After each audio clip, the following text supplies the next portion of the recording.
you go. Get it. We'll get order in the courtroom. Order in the boardroom.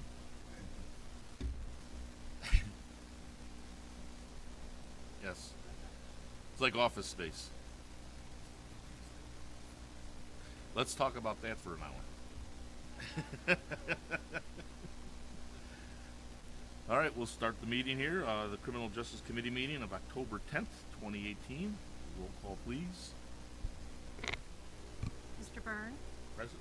Mr. Hess, Mr. Washington, Mr. Legess, Mr. Stauffenberg, Mr. Vickery, Mr. Tholen, Mr. Snipes, Mr. Seroy, Mr. Einfeld, Ms. Evans, Mr. Payton, Ms. Dunbar, Ms. Parker, Mr. Fairfield, Mr. Zenz, Mr. Wheeler, Mr. Lear.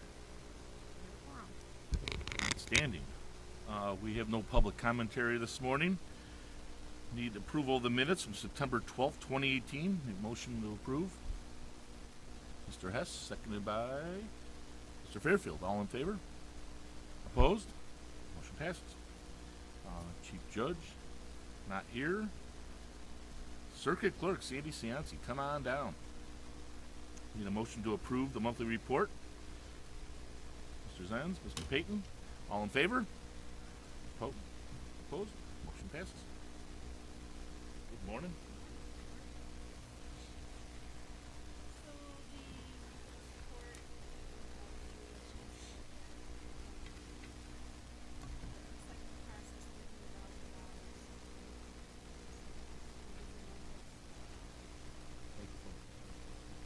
Am I? Oh, there you go. Oh, there we go. Gotta turn it on. So anyway, we processed $300,000 worth of business this last month. As far as the collections goes, for the Harris & Harris collections, we dropped down to $38,000 this month from $100,000, but we've collected $1,106,000 this year so far, which is more than what we were at last year, so that's a good thing. The next is what we've turned over to them, the inventory. We've turned over so far 3,026 cases, and that basically tells you, breaks it down at the bottom there, what we sent over to them. Then the state's attorney court call report. This last month we brought in $9,487, and actually we haven't had a meeting in a couple of months, have we? So, oh, that's right. Sorry. So anyway, their grand total for the year is $76,222.69 for a grand total for the 2 years that we've been doing it, $167,000. The Pan Am collections, those are just the felony cases, and there was not any cases collected this last month. So, any questions on any of that? Any questions for Ms. Cianci? Okay. As far as the computerization update, we signed the design agreement for the e-file integration for the civil filing this week. When I was at my conference last month, we are still in about the last third of people that are not integrated with their e-filing, so we're not too far behind. You know, we're kind of still in good company with a third of the state. So it's been a bigger project than everybody imagined, and it's just been a lot. So it's been a lot for the whole state. I'm working on the design agreement for the e-citation with the Sheriff's Department. I have a fund. It's an e-citation fund that will pay for the design. I'm not sure what the maintenance will cost for that, but I've been pocketing that money and not spending it at all, so we've been collecting on that for about 6 or 7 years, so I've got quite a bit of money there ready to go for that. I talked to him, the representative from Courtview, yesterday. He's getting the proposal together because in my budget, I did not move any money into a fund where I could spend it, so I'm going to have to figure out what that is, and then I will let you know, Andy, so that we can get that amended. We've worked a few more Saturdays and some lunch hours. I've got some criminal felony clerks. They're pretty far behind.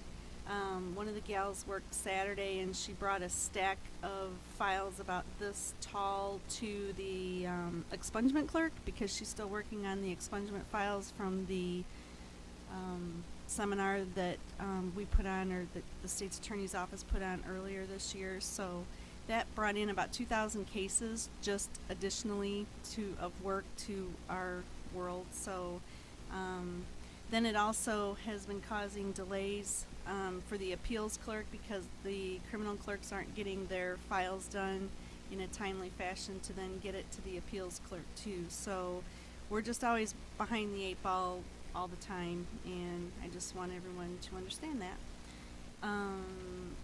Other than that, I think we're good. And I want to thank you for adding the 2 more people to our staff for next year, because it will be a great help. Everything we can get will help. Mr. Snipes. I just wanted to correct you for political correctness. This y'all on camera. When she said pocket, she only meant putting in a sundry account to use at a later date. I don't want you to come up with no commercial. She said she pocketed the money. Thank you. No, it's a fund. It's the e-citation fund.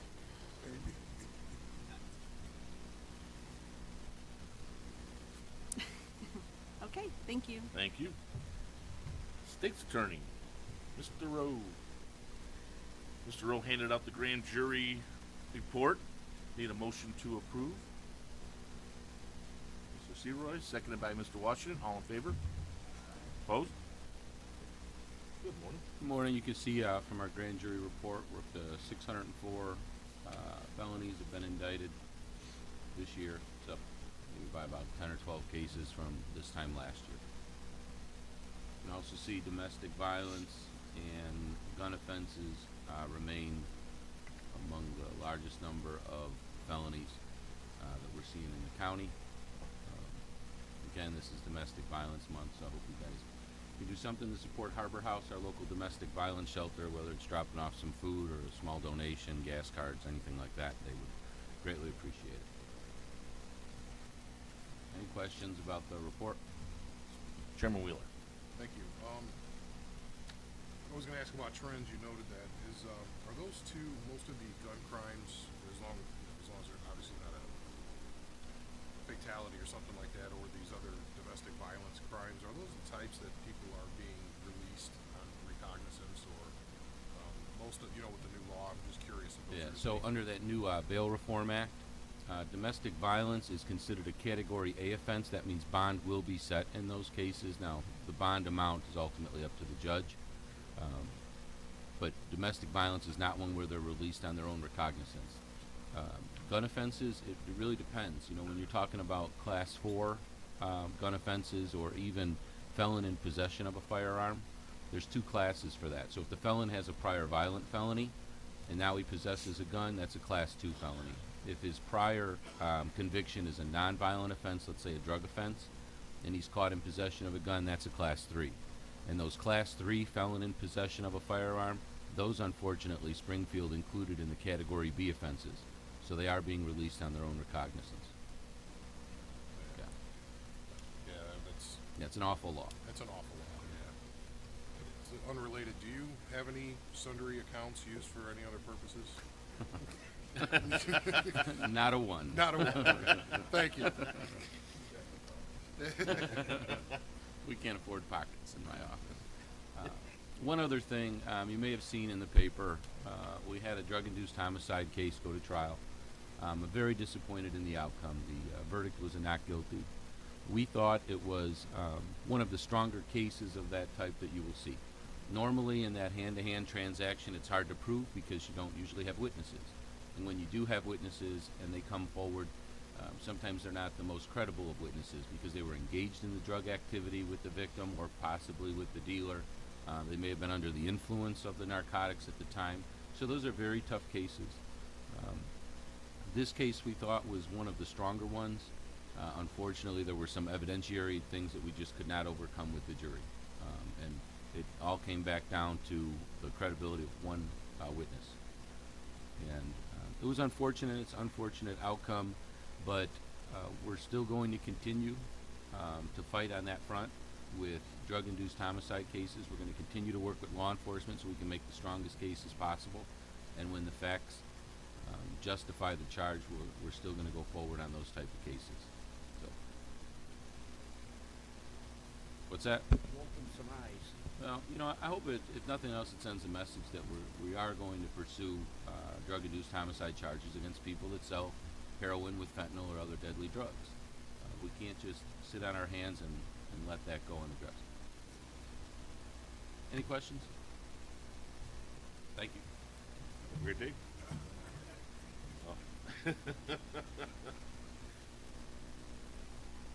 All right, Public Defender Gus is not here. We need to make a motion to his monthly report. Motion. Mr. Snipes, second Mr. Seawright. All in favor? Opposed? Sure. See the monthly report by the sheriff. Need a motion to approve. Mr. Snipes, seconded by Mr. Payton. All in favor? Jim, opposed? Good morning.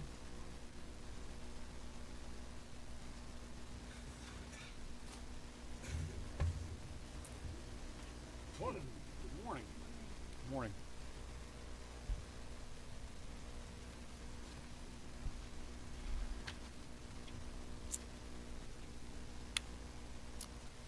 That is the monthly report going around. I apologize.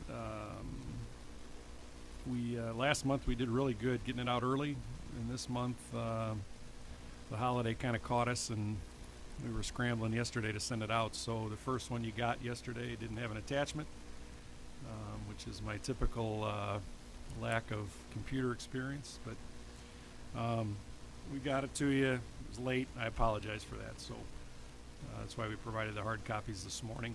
To go over that a little bit, probably hit on a couple key things here under the corrections, under the transports. If you look in the far right column under ICE, and you look at that lower number, that 475 number, that's the number of transports that we've made with ICE this year. Again, we are reimbursed for our officers and for mileage, but that is part of the process. That is part of the ICE process in going to court. And if these individuals have legitimate reasons to stay, they go in front of a judge and they are put through a process. They are not just picked up and sent away. There is a process for them to go through. The other reason for the increase is we are picking up ICE detainees right out of prison. So when someone who's here illegally, who has served their time, when they get released, there is an ICE hold on them, and we are picking them up from Pontiac prison. So for people to say that we are just picking up productive members of society and breaking up families, they should come on a trip with us to Pontiac. Questions on that? Oh, Mr. Einfeld. Yeah, and you spoke pretty nicely on it at the last criminal justice meeting, the idea that these folks aren't just gone and snatched out of bed in the middle of the night and stuffed in a hole, and it made a lot of sense. There is a process.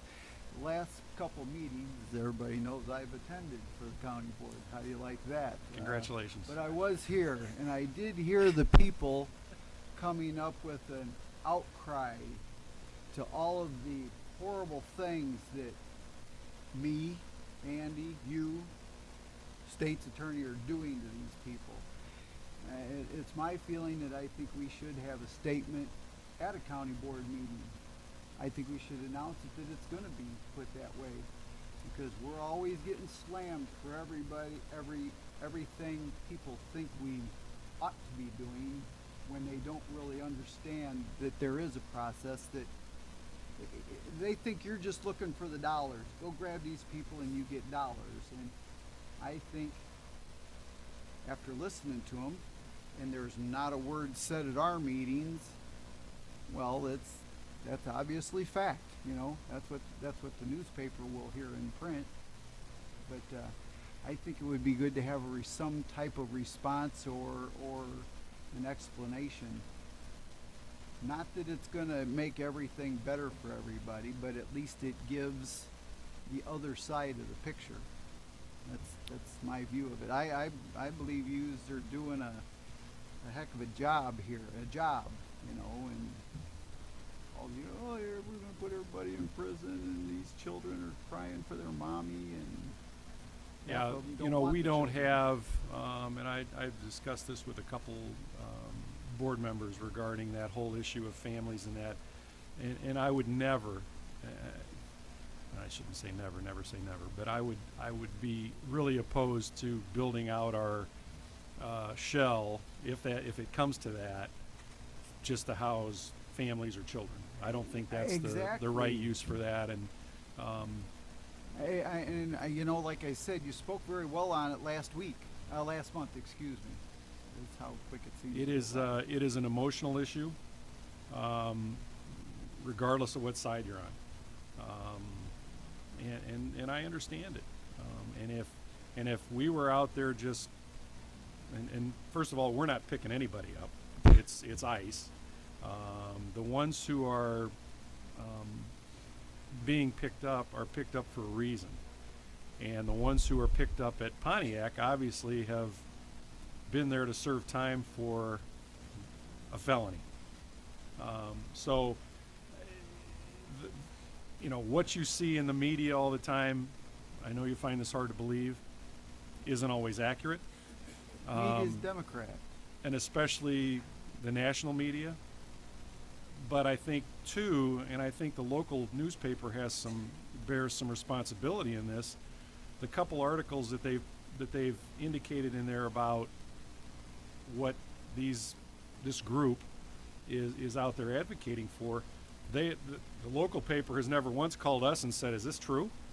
They just print whatever they hear, and you know that does our community a disservice, which I've always argued about hearing from both sides, and they tend not to do that, which is shame on them. I have just one last question. The readings that we heard yesterday were, in part, they were mentioning this county, this state, this and that's pulled out of the ICE thing. I would imagine, I'm sure there are other counties getting into it. Is there any data on that? What they said Yes. about those counties, yeah, those are accurate. Those are, I mean, they Sure, obviously sure. post that information. We don't know what the reason is, why they're getting out. I know that locally, Dodge County, Wisconsin, which is one of the counties in our area, if you will, is also reducing their number by 100. They're not getting totally out of it, but there's reasons that you have to make as a county or as a department. There's reasons that they do this. I don't know what Dodge's reasons are. Sure. But you know, every jurisdiction makes decisions based on their needs, and you know, whether their heads of their local government are opposed to what ICE stands for, maybe that's it, maybe not. But you know, there's nothing that we're doing here that is against the law, criminal, as we've been accused of, or any other thing. I mean, these are individuals who have been charged with crimes and convicted of crimes. So I'm comfortable with where we're at. Thank you, Mr. Chairman. Thanks, Sheriff. Mr. Searoy, Mr. Searoy, Mr. Hess. I'm looking at the number. How's your vans holding up? You're averaging about 3 per. I'm just doing rough math. Three trips per day for your ICE. That's just ICE. That doesn't Right, include right. all the other things. I know, so that's why I asked how's your vans. They are holding up.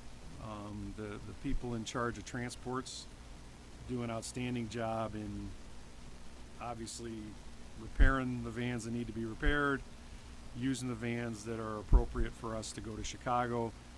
Some of the older ones we only use maybe in town. Okay. So we're not putting a 150,000 mile van on the road to Chicago. Okay. So And they then, do a great job. how long have you been doing the felons from like Pontiac? Has that been, It's been about 6 to 8 months. has that affected the population? Not really, because the ones that have been in prison, they've started their process. Okay. So really, the ones who are going or who we're picking up from Pontiac have already gone through the process and in most cases are slated to be deported. Okay, and then just to kind of touch on Mr. N's point, Indiana, I heard on the radio, all their prisons are full, pretty Yes. much. So that could be a reason that some of these people are getting out of the ICE detainees, is because their regular population is full. So if there's no vacancies at the end, you can't And really house any others. and our local population really drives how many we have. I mean, if we have right now, we're averaging, I think, about 270 locals, which, if I remember right, back in 2005 when we moved out here, is about 60 more per day than what we had when we moved out here.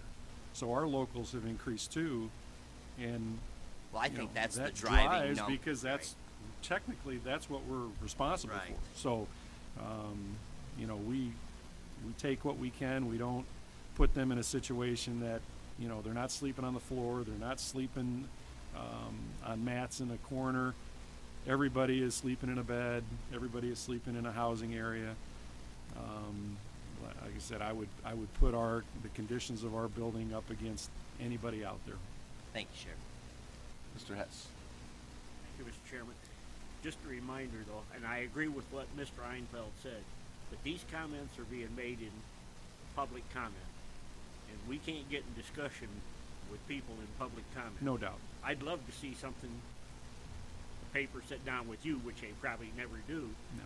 to have you explain what you just explained to us. We have reached out, and I have reached out to this group and have met with them once at Paul's Pub. I had Pepsi, so even though it was Paul's Pub,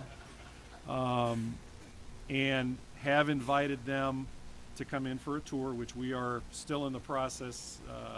The date we actually talked about a date this afternoon that I happen to be involved in negotiations with CanCom's dispatchers, so I cannot give them a tour today. So they want a couple dates from me, and hopefully we get this done by the next county board meeting, which could give them more information to come and talk to you guys, or like I said, it's not going to change their mind.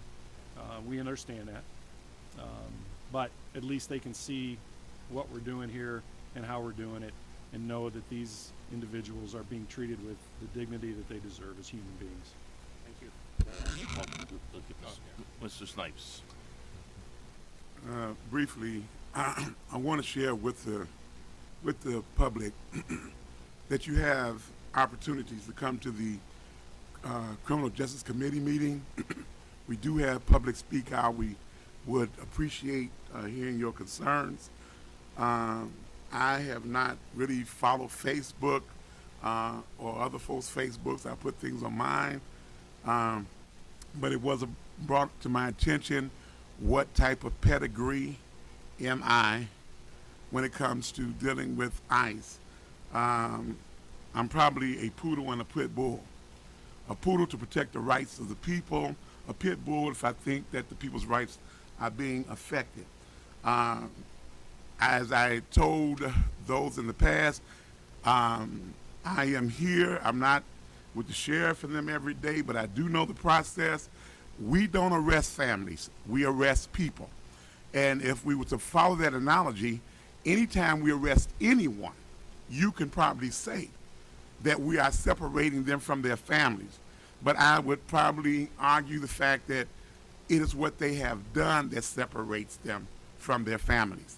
So it would be counterproductive, and it's a stretch to say that we are separating individuals from their family. The moment you are arrested or say detained, you are being separated from your families and friends and everything else. So I'm just saying, look at it in the right.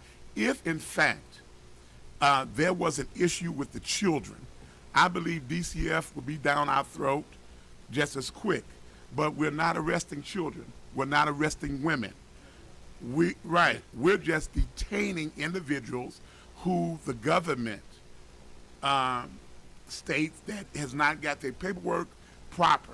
And you want that as a security in this country. We just let anyone, it was said not too long ago on I-65, one of the National Guards stated, and they could release this, that I heard this Sunday, that there was somebody that was planting bombs, and they was able to defuse it. So remind yourself that America is always is vulnerable to attack at any time. But thank God that we have people, the military, and things in place to do what they basically do. So that's my spiel.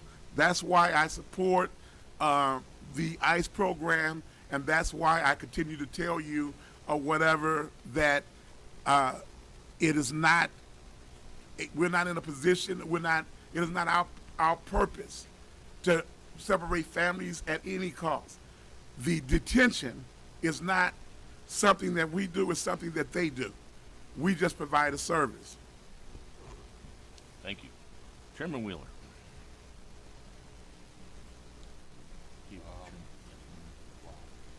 I guess to try to just make it simple, and the sheriff knows this, we've had federal legislators in here who are very anti-immigration, as if that's a proper way to say that, to make sure what type of institution this is. And it is a jail. It is not a for-profit prison. There are people that have been either convicted of or accused of crimes in here and going through the process. It is not a cattle call, if you will. We have beds to rent, we're going to rent them.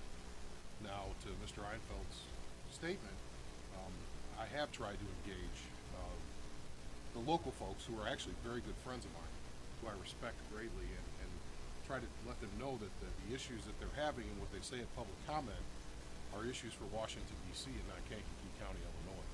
And that it's their responsibility to go get a hold of their federal legislators, as I do, to say, I want the immigration problem solved.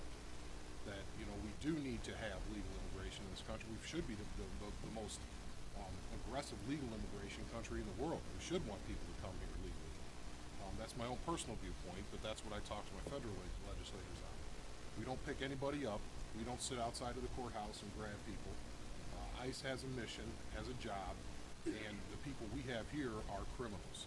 And not just because they're undocumented. It's because they for the vast majority of those, have committed crimes, sometimes heinous, but always felonious in nature. So I would just say that I've tried to have that conversation, and the statements that come back are, this is a political issue.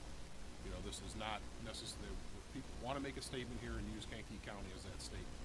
And so I'm prepared to take the heat, and to your point, I've had those conversations offline because it is public comment. And so, to let them know that we're not unfeeling, uncaring people, but those issues they want resolved are resolved in Washington and not Kankakee County. So I just want to make sure you all knew that. It's not like we're just ignoring, or I'm ignoring anything. To engage in a conversation that is not what folks are looking to have. They're looking to make statements. Ms. Dunbar. Thank you, Mr. Chairman. I just wanted to thank the sheriff.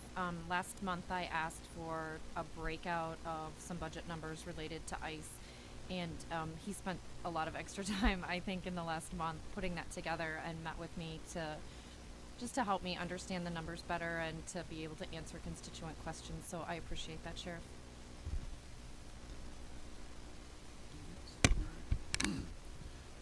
If you look under C, and we'll get through this report pretty quick, but if you look under C, the total number released back to our county this year is 687, which is already more than all of last year, who have come back from the Illinois Department of Corrections.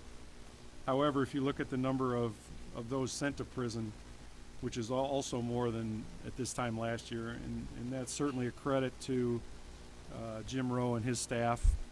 who are prosecuting and getting prison time for these individuals and getting them out of our community. We hope that when they come back, they don't repeat offend. Unfortunately, we don't have a whole lot of control over that, but we do have our KCRO, our renewed opportunity, and our reentry people that are working hard to try to keep people from going to prison. So again, credit to Jim and his staff for continuing to fight for stiffer sentences for those that are, bad actors in our community. Under the Section 2, the sworn services, if you look at under B in 2018, our traffic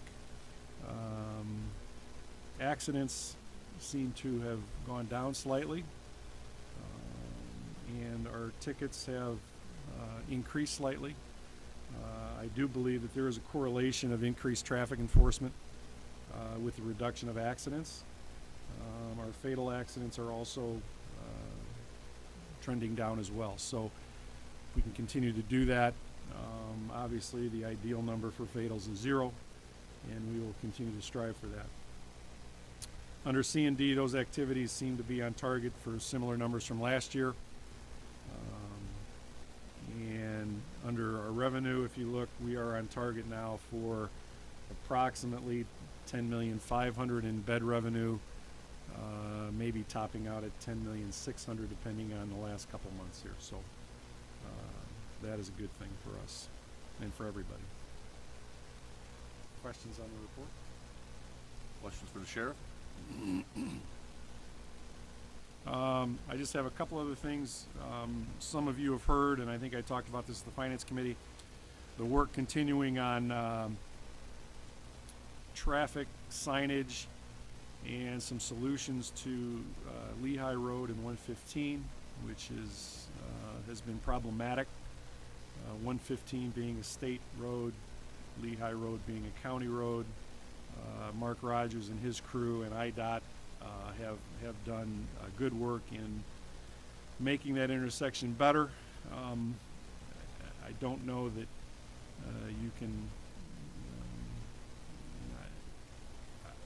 people driving and texting and not paying attention. I don't know that you can put enough signs up for that.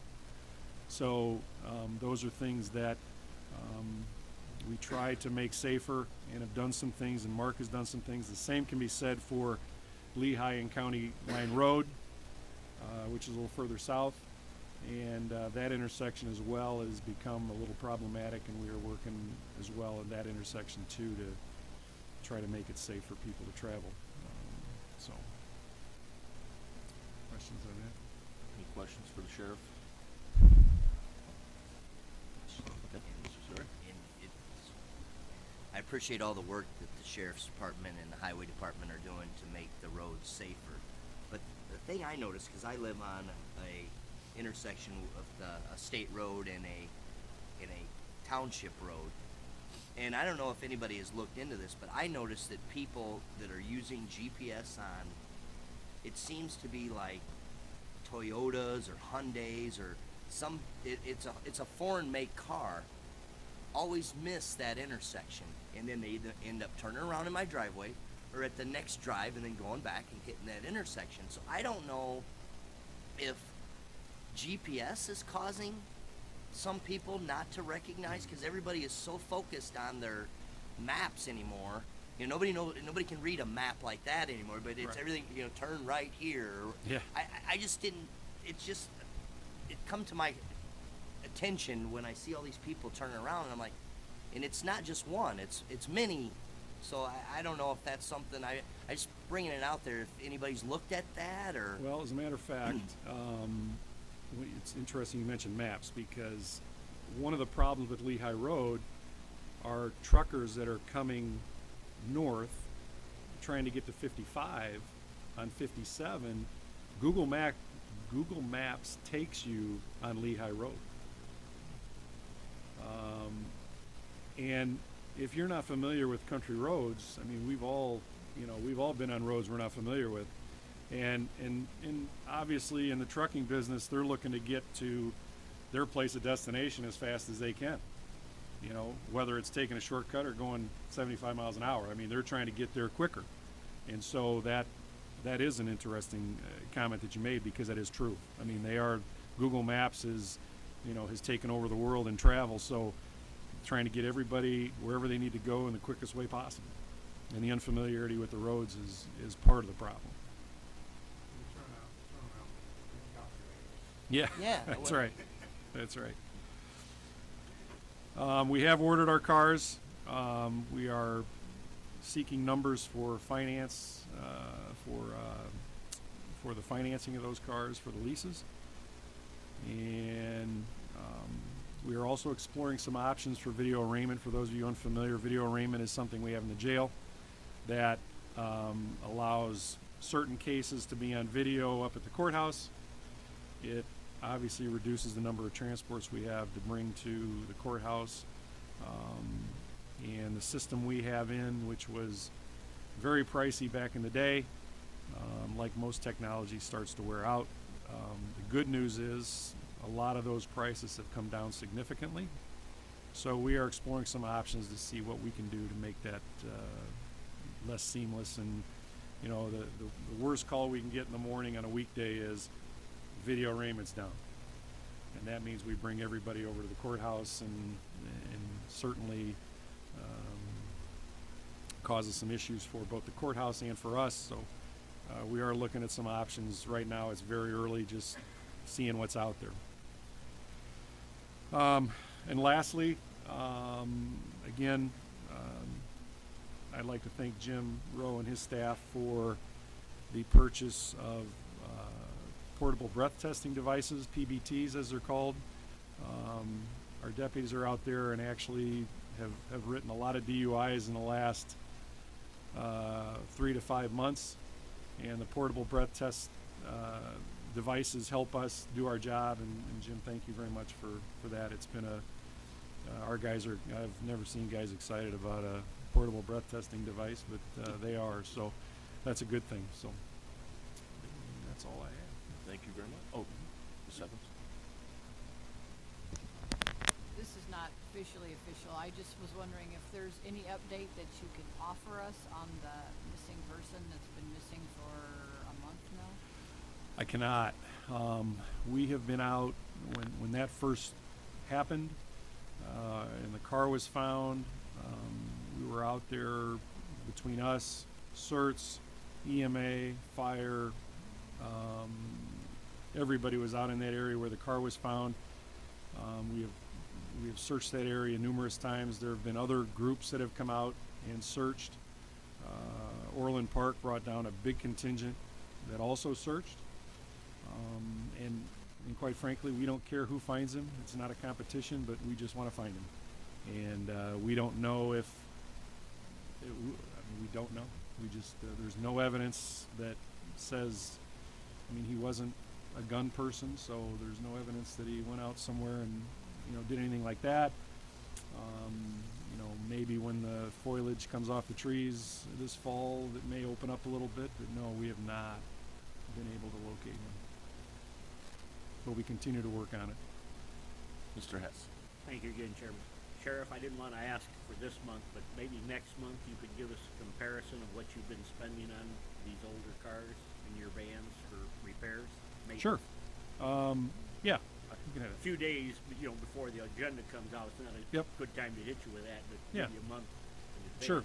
I can tell you, just to give you a little bit of another advantage to working with Metro and have two guys assigned to Metro. One of our Metro cars, which is our car, went down, and the estimates we got on it were $5,000.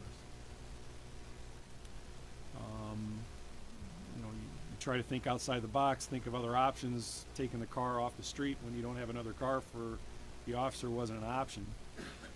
So we made a phone call out to Metro, our contact out of Metro, and said, can you guys fix this car for us, and at what cost? And they called us back and said, we'll fix the car for parts only. So that $5,000 estimate that we got ended up costing us $504. So Great. yep. So we're trying every option every possibility we have to try to save money. So, but that was a big one. All right. Thank you very much. Thank you guys. Have a great day. Yep. Oh, and happy birthday to Eric Cavender too.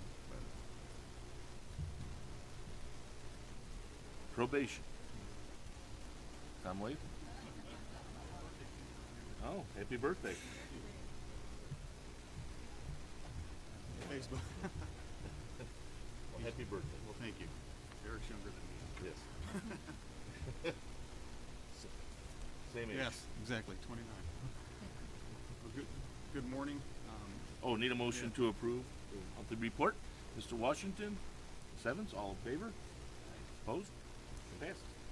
Just real quick, nothing out of the ordinary this month. We had 2,691 successful contacts in September for a total of 23,134 contacts year to date, 180 drug tests, 40 investigations, and then we screened 20 minors for detention. We detained 11, and we currently have 12 at River Valley right now. So, any questions? That's hitting the basics. Any questions for Mr. Latham at all? Mr. Vickery. I recall something from, thank you, Mr. Chairman. I recall something from last month on the annex. How's that situation doing?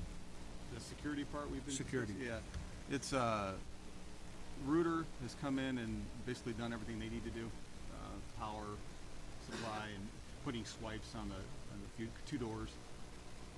So it's ready once the magnetometer, I said that right, is put in place. That's the last speaker. They put a speaker on the south door. And so everything, phone lines, everything's ready for that to be put in place, bodies to be put in place, and would be set. So yeah, it could be set up very quick. That stuff's done. Mr. Wheel. Chairman Wheel. We are going to be setting up the equipment shortly, but as far as the bodies to man it, we're still working on that solution. So we're exploring unique options with our friends in labor. Yeah. So, but it is a commitment because you can't just have one person there because there's vacations, other places to staff. It is not as easy as just putting somebody at that door. So I figure get the equipment set up first because we're going to use it at some point, and maybe we can figure out a stopgap between that point and when we have a full-time solution. So we're working on that. So expect you to see some stuff up here in the next few weeks. Good, because the other stuff is done. Everything else is put in place, so now it's just that. Yep. So. Thank you. Don't have much to report. Just you can look on Sandy's report and see that our fee collection rate continues to fall. What used to be on average about $10,000 a month is down to $5,000. Just a couple years ago, it was $8,500 we averaged. I think it's a lot to do with the Bail Reform Act. I don't think our collection rate is going down. I think it's pretty much stayed the same. So I just want to keep that out there because we used to bring in, obviously 120-some thousand or something in our main fee of 3 special funds. So that's down, and we're watching that because we do survive a lot on that. Operate our office in Kankakee on that. So I'll continue to watch it. I hope this is the bottom, but I don't know. State Attorney Nero. That's something the board should be aware of, that along with the Bail Reform Act, not only are they letting people out on their own recognizance, but they're not being required to post bond. So in the past, when they posted bond, right, let's say you post $1,000, circuit clerk retains 10% of that, and then that other 90%, so the $900 could have been used to pay off fines that they owed on prior cases, or fines that are assessed in the current case. Now that money is not on their books. They haven't posted any bond. So when they're released and when their case is over with fines that are owing, they're still due and owing. So it's probably going to add significantly, I would guess, to the backlog of debt that needs to be collected, and it's going to hurt, day-to-day budget operations because you're going to see a lot less revenue coming in from that side of things because we're not able to make them pay their fines when they haven't put any money in.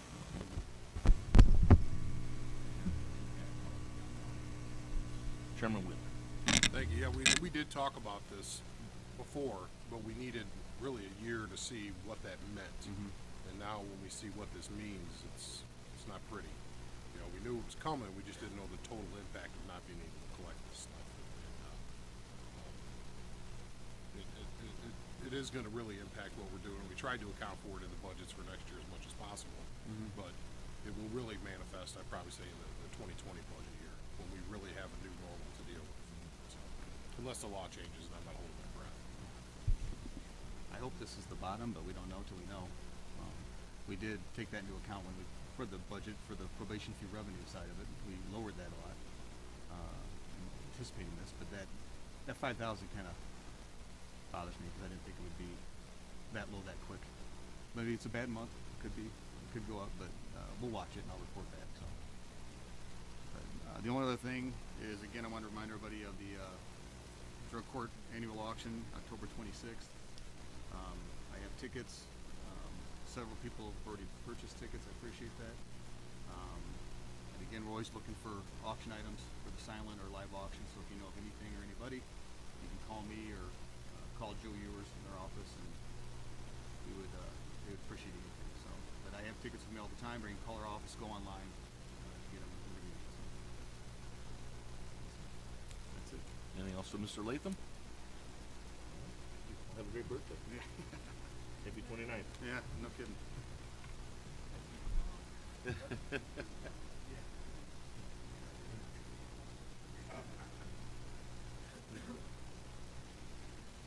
County Coroner's Office, Bob Gibson. Need a motion to combine and approve. Mr. Series, second by Mr. Snipes. All in favor? Opposed? Oh, you're looking good. Sam? It's my birthday. Happy birthday. Happy 29th. There you go. And several. Thank you very much, and good morning to everybody. You can look at our statistics, are looking very good. You look at our autopsies, we're at 83. Last year at this time, we were at 110. That's the magic number of 27. You've always read my reports. It's been a while since I've been up here, but if you read my reports, our last year's saves were 27 saves, along with not only the EMS people out there and, of course, the hospitals themselves. That brought that down to, like I say, from 110, and we're still got 2 months to go. I don't want to jinx myself, but that's a pretty good feeling to have. We're doing our job out there. Also, outside autopsies from Iroquois have been up a little bit, which is good for us. It's revenue coming in. Other than that, I'll take any questions that we have. We're right now holding at 25 overdoses this year with any pending. I don't think there, maybe 2 pending right now. The last few weeks has been a little higher than what we picked up on. So just to keep you up on that, and that's down considerably when we had 56 last year total. So we've gone out and done a lot for that, and I'll take any questions before I go on with the folks that Any questions for Bob? Thank you. I go to a very important point is that I don't know if I announced it last time. I can't remember how many times. I know I was gone on vacation and came back, but we did receive another $225,000 grant from the previous year, so we're all good with that. I just want to let you know at this point right now, when we hired a full-time person, we said we had to have at least about $6,000 out of this grant to be able to maybe equalize everything out in that full-time person that I got. At this point right now, with 2 months to go, we've given back to the county over $15,107, which is a large amount. That's every class that Eric and I go out and teach. They pay me, and they pay Eric, which goes into the general fund. I think that's a great thing, and I want you to all remember that it's a lot of hard work in there, but this is what you're getting back for it. We told you we needed $6,000, and we overpowered that $6,000. So we're happy about that. And in the In the programs we're doing, we're continually doing Narcan program. Actually, I just got from Jim Rowe's office wants to have Narcan done for people that work in the courthouse, which we've set up some dates on that to come in there and do all his employees out there. Education, we're continually going. At that grant we just got, we're now looking, you'll see this on billboards coming up here pretty quickly and also advertised all over the place, is Inside Opiate Addiction. It's a community forum panel program that we're going to do at Bradley High School auditorium on November 15th starting at 6 p.m. This is going to talk to you about all of our statistics and what's going on here and what we're doing in the county for the opiate overdose problems that we have. Working with a lot of people that are on this particular committee, and the guest panel we'll bring that out to you later on there. One of them is myself, and Jim Rowe will be on that, and along with I can't remember all the rest of them. Go ahead and say it. Probation, Tom Latham will be on that. Yeah, Riverside. It's going to be a very interesting panel. We'll be able to tell you what we're going to do to try to help people. I told you my goal was to try to find a place once we bring these people in, we don't let them back out on the streets again. Possibility we can house them someplace. We do have a couple of programs that are going on right now that are very close to announcing that. We'll be going out with more flyers. Education is huge for us, getting out there, and I can tell you it's working. Get out there and do that. Every little bit that we do, and these are some of the helping with Riverside is helping us with a lot of this, be able to produce these and put them out into the mail to understand what's going on here. You realize in 2017, Kankakee County experienced 638 cases of opioid overdoses. 638. So that's a lot, but all the signs and symptoms on that. So I just want to let you know that we're continuing on working. Now the other big problem we've got is needles. Everywhere you go on our cases, there's needles. It's kind of scary because you put out stuff to have the right gloves, have the right mask, or whatever you have to have so we don't get in contact with any type of drugs. Fentanyl now has been overpowered heroin right now in this county. Remind yourself, fentanyl is 50 to 100 times more powerful. It's a very extremely dangerous drug. When you see people that have tried it before and all of a sudden they get back on it again, they get a mixture. They mixed it like in a big bowl. It's not a chemist from the University of Illinois or Michigan. These are people off the streets that are mixing it. Some of that stuff is okay. Some of that stuff handles the fentanyl in there. And that's when you see them going down. You see cocaine in them. We're seeing meth coming back to our county again. These are things that upset me, but I know we're doing the best of our ability out there with not only our sheriff's department, along with all the other departments in KMAG. They're working extremely hard out there, but it's still out there. It's still working out there. Which brings me to the case of Jim Rowe. I sat through that particular case and went through, for 2 years we went on, since August 16th, we've been talking back and forth on this case, building it up. I want to say, Jim, your staff did a great job all the way through. And I thank you.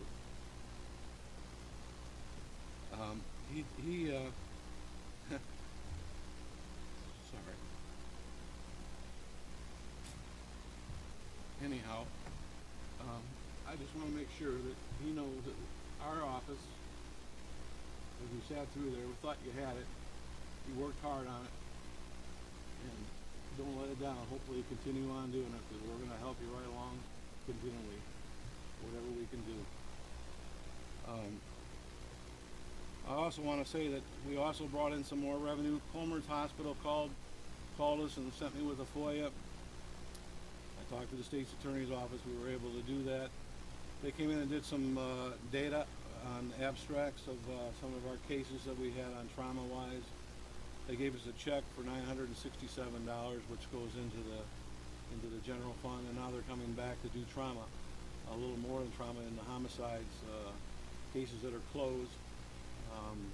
Basically, hopefully, another check goes into us. So when I talked about needles, I worry about the police officers out there again. I've already got Bourbonnais, and I did this for the sheriff's department. I talked to the sheriff about it. When you get a needle, you have a hard time how you're going to pick it up. So they built an object, pretty sharp. Where you open this up, you draw the needle back up, and you're able to pour that into here, or you can stick that into there. That's the only one needle you got, or two needles you got. It's very, very touchy. Nobody wants to really touch these because of what could be in them. And maybe hepatitis C or HIV or something like that. Well, we went out and through our corners fees that we got, went out and purchased one for every officer in the sheriff's department. So they'll be protected, and knowing that they have a problem with needles out there, they're going to be able to scoop this up and not have that particular problem. Even though they're well gloved, we glove them, we mask them, we do everything we can possibly do out of our grant money to make sure all officers in the Kankakee County area are protected. So this will go out to the sheriff. I talked to him about it there, and we'll issue this out to everybody for their own safety. They're never going to run across it. Once they're done, they can bring it back to our morgue, and we'll dump it into our waste container. So I just wanted to make sure that the county knows no expense to the county will come out of my, not out of my budget, came out of my corners for their protection. And last but not least, there we had a little problem out at the morgue there. We had to put a new light up there. We put a little more brighter light, which is going to brighten up the area. If you ever go by there, it's like a football field, but it's actually cost us less money to run that than the ones we ran before. So hopefully you get the idea that this whole area needs to be lit up a little bit different than what it is right now. And last but not least, before I take any questions, also dear heart to me is the correctional officers for what they do. You just heard the story about them. Every time you see one, I do it every time I see it. Tell them thank you. Rob, Chad, out there, excellent job. Most definitely. Thank you for all you do. Mr. Snipes. Question. But I was looking at the FOIAs, and I was wondering why the exuberant amount for 961 and 941, but you said those are checks that they just kind of give you. It's not a fee. We charge just something they That's just something gave out of you. their grant program that they have that they can do that. It's legal. It's Right. it doesn't go into my hands. It Yeah, goes right over to the. Well, we're not the mad at it. county. I was just, I was about to say, we not charging 941 for No. FOIA or whatever, but it's something No, they do. no, that's their gift to us for doing that. So And that's two associations, and Robert and the Huntingtons. Right, those two. Yeah. actually, I should say that come out of our currency, but it also came out of Dr. O'Connor and his wife, Dr. O'Connor. Both of them there donated $5,000 to me last year, and $5,000 again to make sure that officers are protected in Kankakee County. So when we remind ourselves we had that money, that's what we bought that money out of. And they'll be thanked again for what they do. That's $10,000 they gave us to our program. Great. Well, thank you again. Thank you. Thank you. You're welcome. Any old business before the committee? New business, would like to wish Diane the best. This is her last criminal justice meeting. Thank her for everything she's done. Y'all. Don't tell the other committees, but this was my favorite committee. And happy 29th birthday to Aaron. And Tom, 29th to Tom, yep.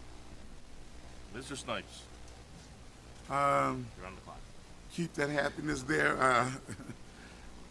I do want to let the board know that a fellow board member has passed, one of our former board members on this committee also that served on the city council, and that's Miss Frances Jackson. They will be having services for her in Tennessee, but then they will have services at Mount Calvary. I think there's a visitation on Friday, and then the service is going to be at Mount Calvary, and she'll be buried here, but they are bringing her back here for that. So I'll probably get Andy someone to put a resolution, and seeing I know we don't do the flowers, but a resolution, something I recommended from the board since she was a member of our board. as well. So just keep that in mind. Any other new business? With that, motion to adjourn. Hess, Mr. Evans, Ms. Evans, have a nice day.